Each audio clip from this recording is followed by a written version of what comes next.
Assalamualaikum warahmatullahi wabarakatuh.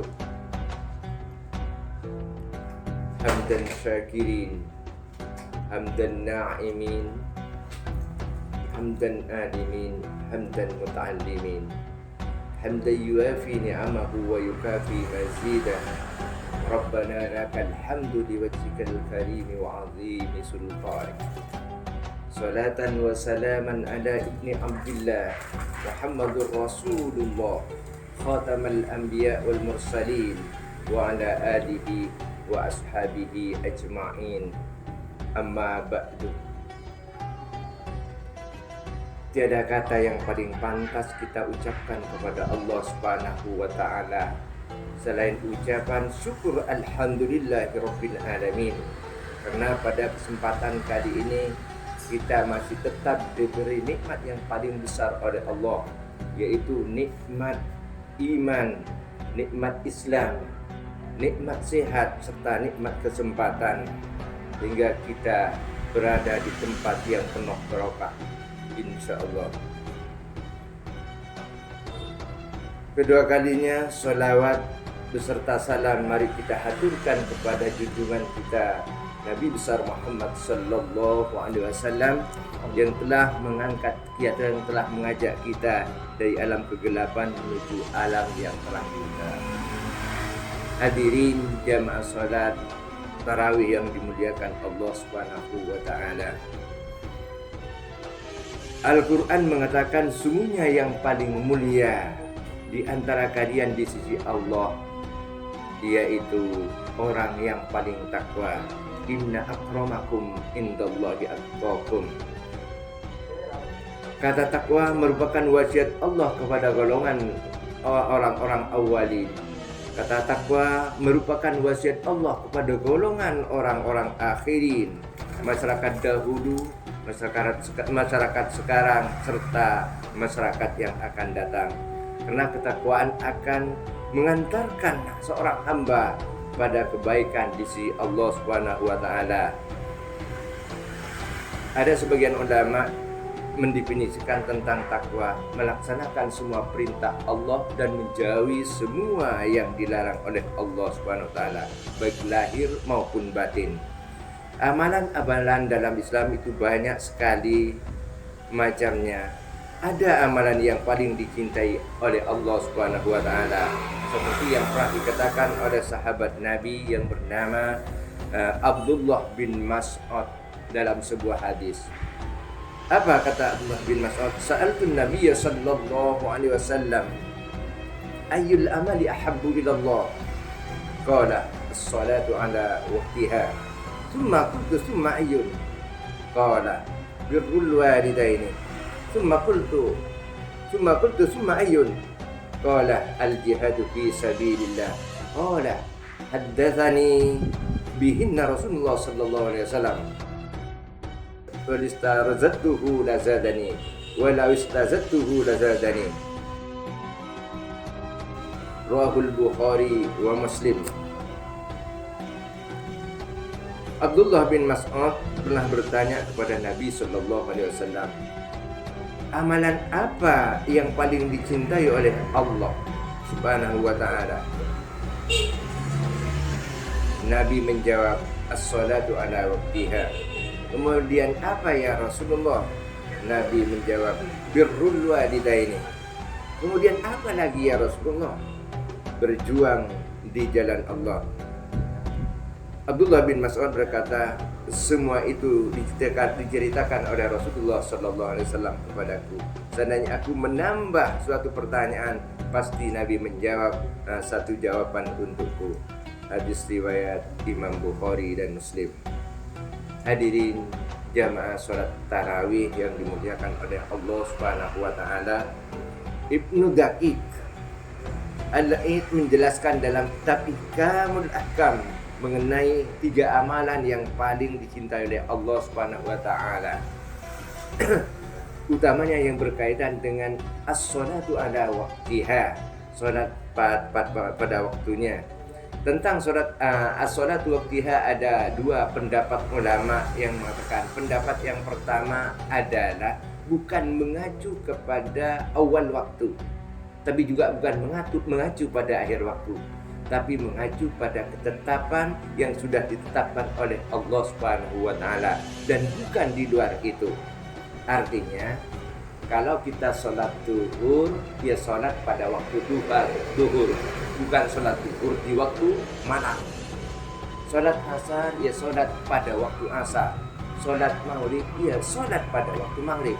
Sholat isya, ya seharusnya sholat di waktu isya. Dan sholat subuh, seharusnya sholat di waktu subuh. Kenapa saya katakan demikian?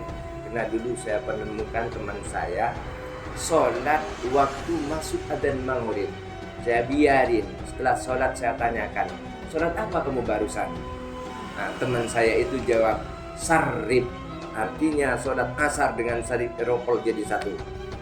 Ini suatu tanda bahwa orang yang melaksanakan sholat seperti itu adalah orang yang lalai dari sholatnya, termasuk golongan alladzina hum an sholatihim sahun. Fawailul lil musallin, celakalah orang-orang yang lalai dari sholatnya. Hadirin jamaah sholat tarawih yang dimuliakan oleh Allah Subhanahu wa taala. Adapun pendapat kedua adalah as-sholatu ala waqtiha, as-sholat di awal waktu. Kita tahu bahwa memang kita sudah biasa melaksanakan sholat di awal waktu. Mari ketika dikumandangkan adzan, cepat-cepatlah kita berwudu, cepat-cepatlah kita pergi ke masjid melaksanakan sholat jemaah. Karena sholat jemaah itu lebih baik daripada sholat sendirian. Sholat jemaah itu bisa khusyuk walaupun bisa dinilai khusyuk walaupun kita tidak khusyuk. Karena ini pernah terjadi kepada malaikat raqib dan atid. Suatu waktu malaikat raqib dan atid ini pergi ke sebuah masjid memeriksa orang yang melaksanakan sholat jemaah.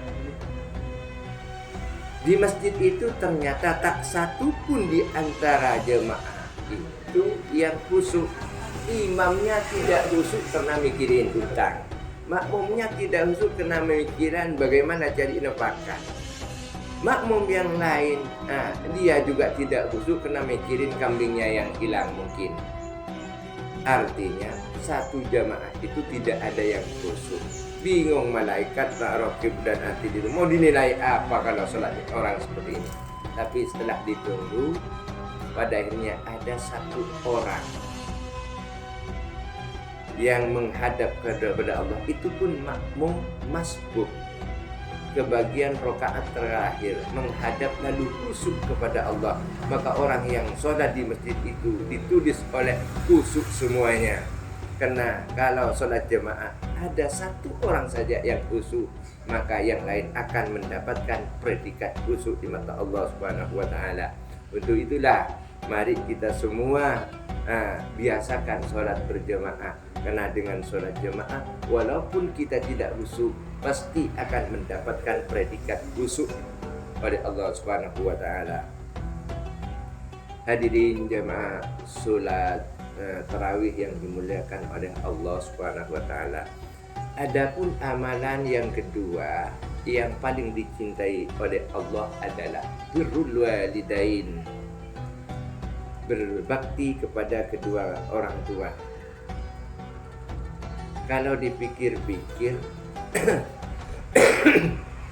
sebagai seorang anak untuk balas budi kepada kedua orang tua itu rasanya tidak ada yang sanggup. Sebagai ilustrasi saja, ketika orang tua ibunya mengandungnya selama 9 bulan, berat perutnya mungkin sudah mencapai 2 kilo atau sampai 2,5 kilo.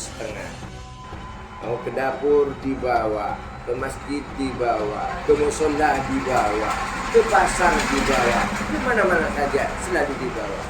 Coba bandingkan kamu sebagai anak, taruh batu tadi di perutnya, gantungkan di perutnya batu seberat 2 kilo.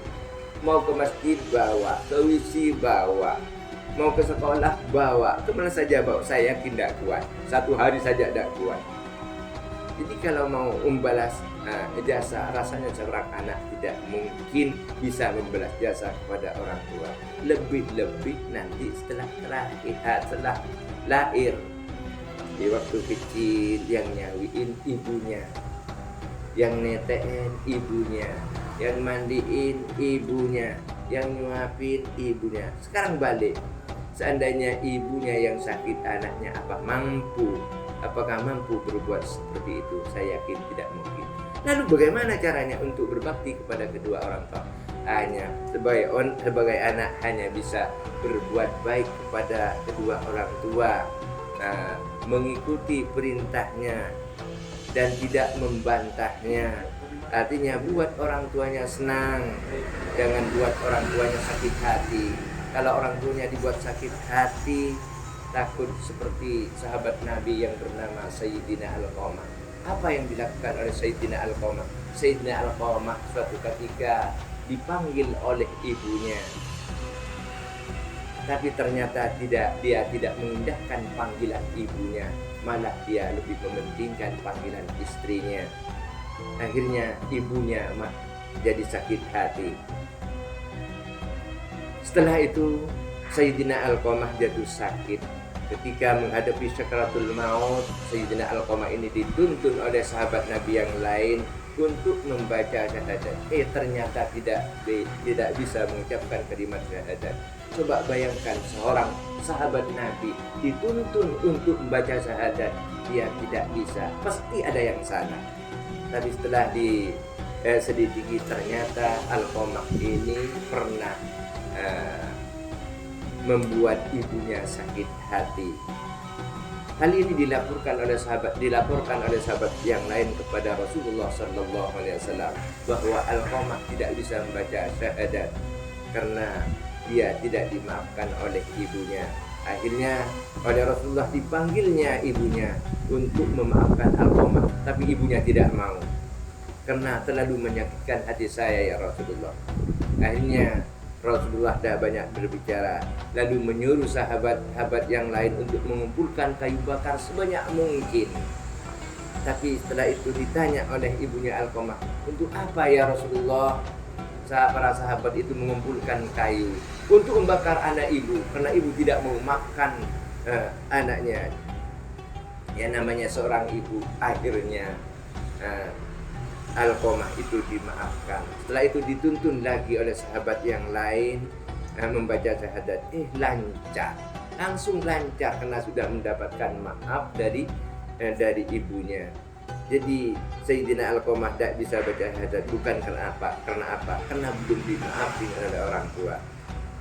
Terus bagaimana cara berbakti kepada kedua orang tua yang sudah meninggal? Oh, itu gampang, tinggal kita kirimin Fatihah setiap waktu, setiap saat, atau ditambah dengan mensedari orang tua. Insya Allah orang tua yang ada dalam kubur akan bahagia dan gembira.